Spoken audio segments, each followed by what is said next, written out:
आयुर्वेदाची महती सादर करत आहोत एका पोवाड्याच्या माध्यमातून। मी संताजी गायकवाड तुम्हाला आयुर्वेदावरील छोटासा एक तयार केलेला पोवाडा सांगत आहे। आधी नमन करीतो भगवती, आधी नमन करीतो भगवती, माया सरस्वती द्यावी मजमती, द्यावी मजमती, द्यावी मजमती। वंदुनी आज तुझ्या चरणास, वंदुनी आज तुझ्या चरणास, शाहीर गातो आयुर्वेदाचा इतिहास। जिराजी जी जिराजी जी जी।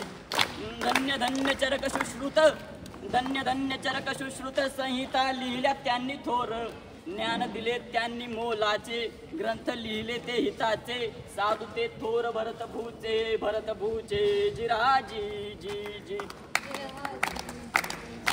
भरत भूचे साधू ते नामी, भरत भूचे साधू ते नामी, आले सूत्र त्यांचे जनतेच्या कामी। सांगितले त्यांनी दिनचर्या ऋतुचर्या आणखी बरेच काही, सांगतो मी तुम्हाला त्यांचे कार्य, ठेवा तुम्ही तुमच्या ध्यानी। मी शाहीर संताजी आता घेतो तुमची रजा, वाचा तुम्ही आयुर्वेद आणि त्याची गाथा।